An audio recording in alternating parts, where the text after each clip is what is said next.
Hello and welcome to my first ever tutorial as to Flash animation. Combos is what I got asked the most to show you guys how to do. I'm gonna make this the most efficient yet fun tutorial that I can make it. Bear with me because it's my first one, but I'm gonna try to make it the best, the funniest. Well, maybe not the funniest, but you know, like maybe like a hey type of thing, but not like the wolf, or that's how the kids said, the lols. Anywho, the document settings, actually right here, like that, and it's just to give it that widescreen type of thing. And my frame rate is 24 frames per second, and that's only to make it smoother. Usually it's 12 frames per second when I first started, and then I got more and more frames as I went up, and it just looks better. In my opinion, it looks better. Hotkeys, things that I will be doing in this. First of all, let me make just the floor for y'all. So here, boom, you got a floor. You just learn how to make a floor. Hotkeys, things you need to know that I will be using that I won't be seeing here. I use the line tool, which is over here. The hotkey right there is the N. Use the N. Sometimes I use the brush tool, which is B, and then the other hotkey that you need to know, it's the undo. So you can call your friend, call your best friend, that person you've known for forever. Call him and tell him, I hate you, I don't want to see you no more because I got a new best friend, and his name is Mr. Control Z. You will love him, you will hang out with him, you'll go out, have drinks, party, share embarrassing stories, because Control Z will make your life so much easier. Because you got, for example, you might be like doing something like you're doing like yeah, and then you got this other guy like, I'm gonna kick you in the face. Oh, what's that? I don't like this. I don't like this. So what you do is you press Control Z and boom, undone. Z again, boom, and you undo everything that you don't want. And that is pretty much how it works. So that's as much all I need to do. And then the other thing that I do before I do any animating, before anything, it's the height lines. Height lines are made pretty much for doing what it says in the name, knowing the height, because sometimes you will lose track of how big your stickman is, how tall or whatever. So the blue will be the floor. So let me go over here, you go to properties, you make the stroke bigger, so we have a distinction that that's the floor. And then these green lines, oh snaps, let me just change this copy. So you go Control C, which makes a copy, and I will delete it because I don't want it there. You go down here to this area, and then you press this little icon, which makes a new layer. We're gonna call this floor, if this thing lets me, because my pen does not want to do it. Floor. And then these things are going to be the height lines. And here, if you press the right click, like so, then you got this whole bunch of things. You got properties, insert, mask layers, and cut layers, copy layers, and all this other stuff that you don't even know. But this is what you need. The difference between a guide layer and just a regular layer is that a guide layer won't show up in your animation. For example, if you press Control Enter, you get to see the test movie, which we'll do later on in this tutorial. If you just press, for example, here, I'm gonna put it over here. I'm gonna go to foot. So over here you see that these lines are way in the face of these happy guys. If you press Control and Enter, you go to the test movie, and see, the lines are not there. If I change it to just a regular layer, like so, press it again, now you see the lines. So guide layers are just there for guidance. Oh my god, just blew your mind. That's exactly, it's in the name, people. It's in the name. Anywho, let me just delete these guys because we don't need them at all. So we gotta, ah, crap. Okay. Alright. Relax. Relax. I'm like so nervous. So we got floor, we got height lines. Boom. We're good to go. So you guys ready to animate? You guys ready? Can you handle it? Can you handle it? Alright, let's do it.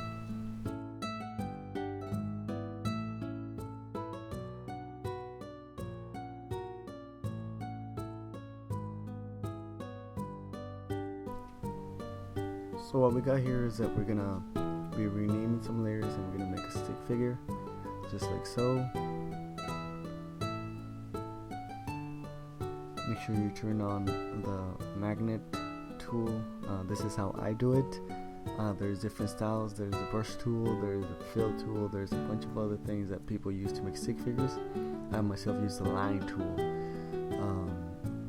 If I haven't mentioned it before, the hotkey for it is the key N on your keyboard, or is that one under the T over there?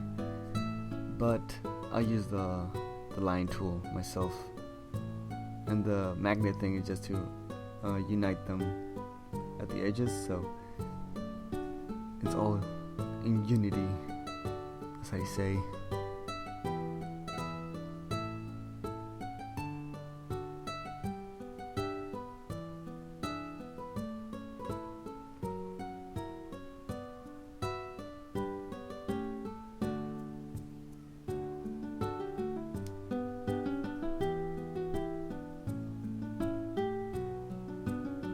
Now we can go over here and change the size of the lines. I need to go down because it's too big. So let's make it smaller,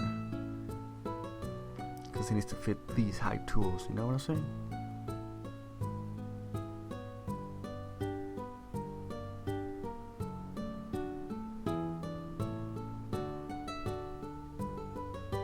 Alright, let's make a new layer and let's change this layer to be the text. Here we're gonna write down the combo that we're gonna be doing. So let's see.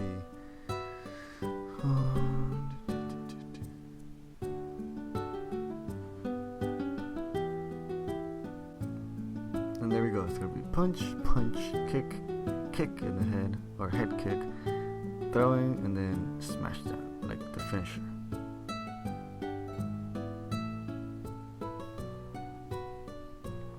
So here you lock it in that little symbol right there. See, if I select this area and then I go up with the arrow keys, I can select it. But if I press this, it's locked and I can't do anything with it. So it does what the name implies. So if you want to see it and you want to just leave it there alone, lock it. Let's make a new layer and let's make the opponent a generic gray, just for funsies. So let's go over here to the line selection tool, the color. Let's make it this color. Again, the line tool, you can either click that icon over there or press N on your keyboard. Turn on the magnets just so it's all together. At first, you don't want them on the entire time. It can get pretty annoying. And there we go, we got an opponent.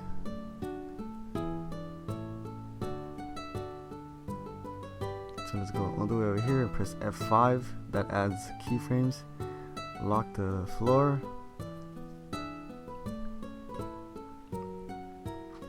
And let's get him closer so we can actually punch and kick and all that good stuff. Here, we're gonna add the keyframes. To add a keyframe, you need to press F6. When you press F6, you can see the difference. Each dot is going to be a movement. So make sure that before you do any type of movement, you press F6. So here we got F6, movement.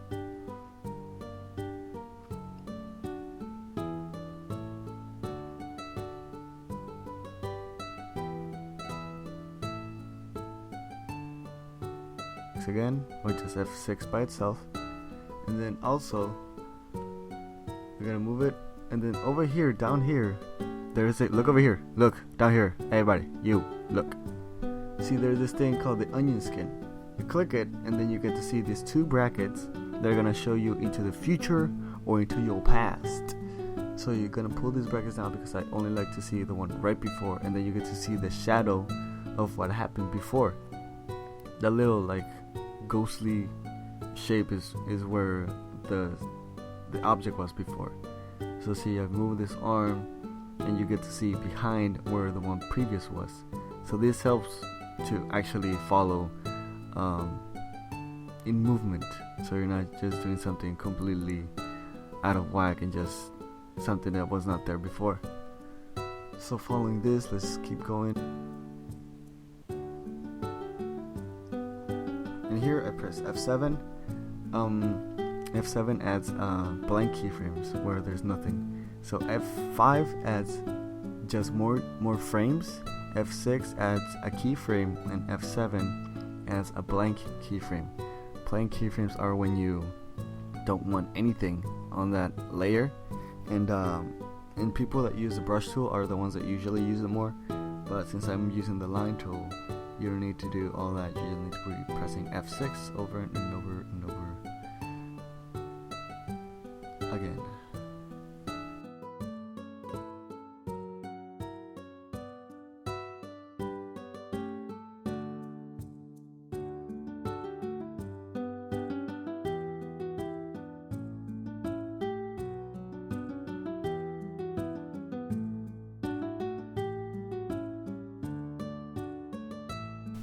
And I'm gonna try to make this as fast as possible because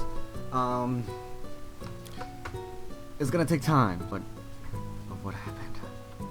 So let's go, F6, and let's start moving.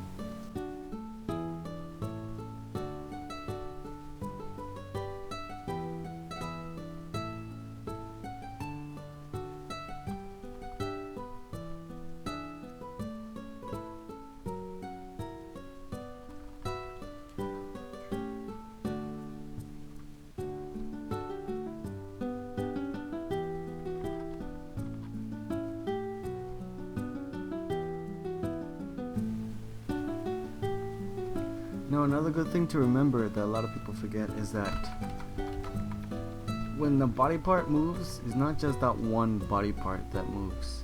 That's pretty much the biggest difference between a okay animation to a good animation. For example, this arm is gonna do like the uppercut right now, and like it already went like that, see, like this, like that. And so the uppercut also makes your torso move, your legs move, like it makes the entire body move, even though it's just your arm. For example, do this right now. Do this for a pause button. Pause the video. Do this right now. Lift your arm up, and then if you lift your arm up like just to the side,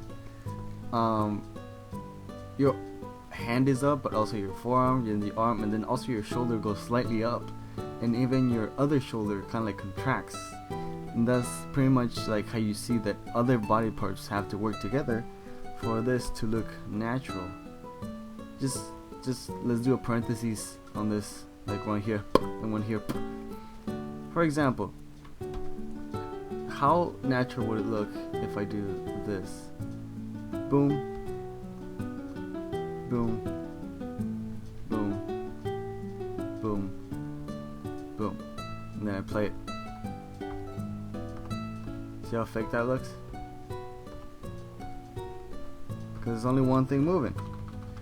When you want to do something look natural, you need to move all of the body parts.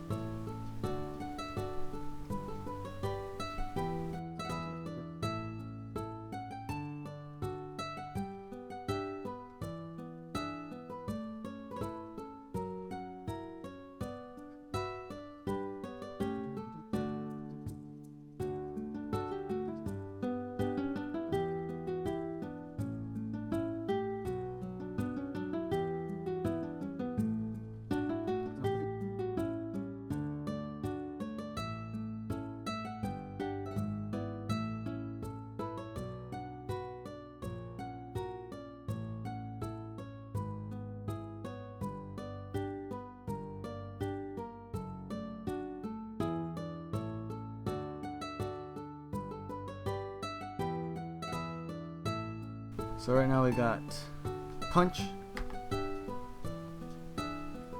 checked. Punch, checked. First kick, checked. Now we got head kick. So it's saved because Flash likes to crash a lot sometimes. So we got boom, boom, boom, boom. Oh, you can't even tell that that's an uppercut. More time. Oh, that's right. Okay. Here, and then whoops. Then this needs to come here.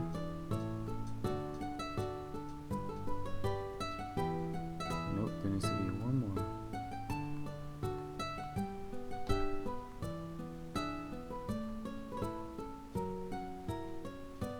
This is the only downside to using the line tool. Once the lines cross like this, they make this figure 4 type of thing.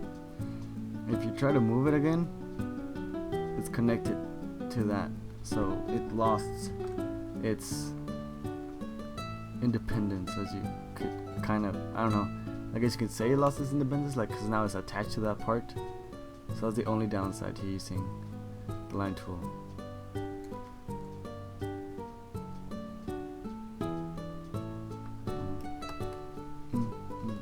Yeah, now you can tell that those are punches and kicks and whatnot.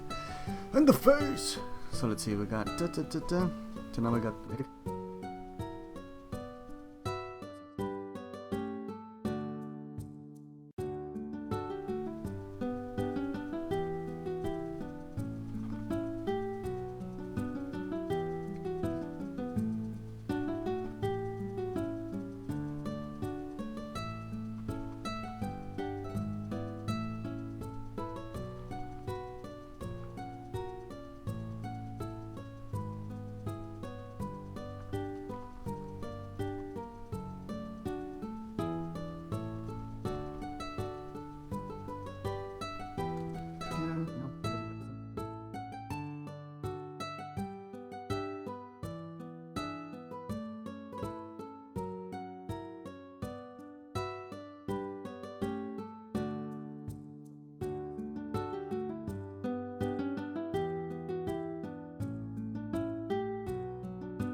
Now I know that this is way longer than the height lines, but since it's movement, you can get away a little bit with things like that.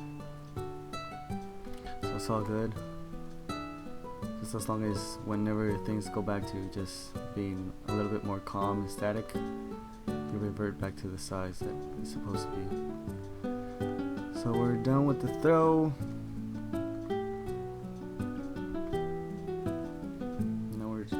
Use Q to transform. Use the free transform tool. So you can spin them around. You can stretch them. Do all sorts of things that are pretty cool, but sometimes just end up messing you up. Trust me, it happens. It happens.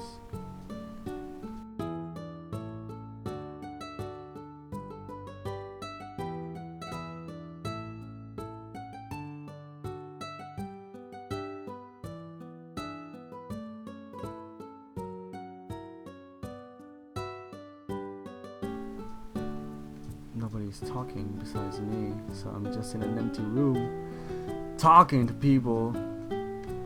They're not here.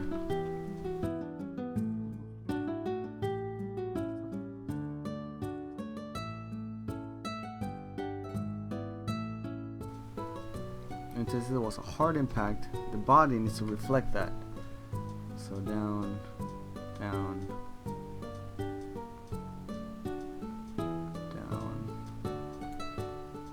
everything moves, not just one thing.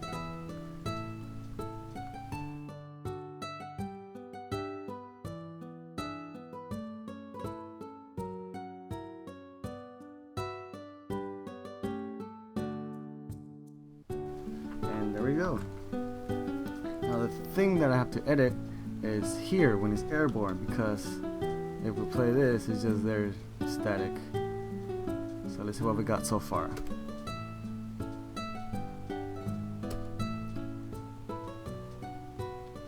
So when it goes up, boom.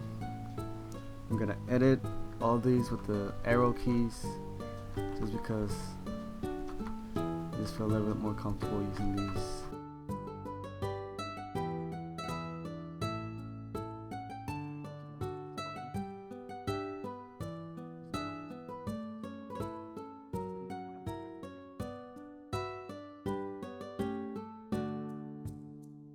And here's a good example of, I edit over here, I edit the fall, and then it goes down, but then you see like everything is more over here. So I could just go frame by frame and go, okay, I gotta put it over to this side.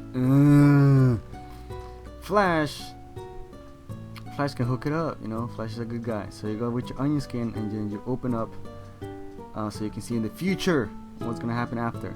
Here in the onion skin, you got this onion skin, but then you also have the onion skin outlines and the edit multiple frames. This is our friend, because with these, whatever is on this side and then you select it, you can edit it.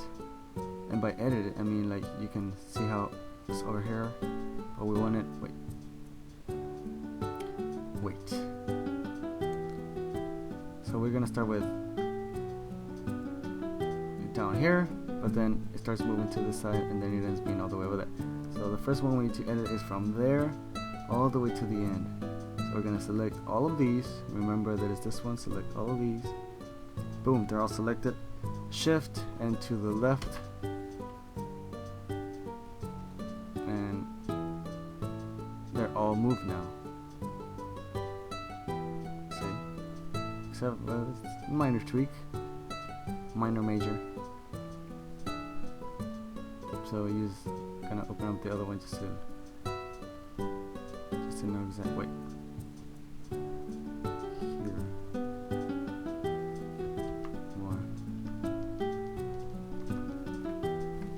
right there. So now with that, we edited all the frames at the same time. So there's a little shake in there, and that's because I tried to edit it manually first, and then I did the entire thing. So, but it's editing 1 or 2 frames is nowhere near as tiresome as editing like 50. Yeah. So let's save it again. Now let's see what we got. Yeah. Wait, that ending is shifted again. I missed 1 frame. Alright. Save it one more time just because I'm schizophrenic and I'm like the OCD of like it might die. Now yeah, you might have noticed that I have no head on this character, and that's because I add the heads at the end, because the heads are just an extension of the body since they don't really do much. Is it? I feel like it should be faster.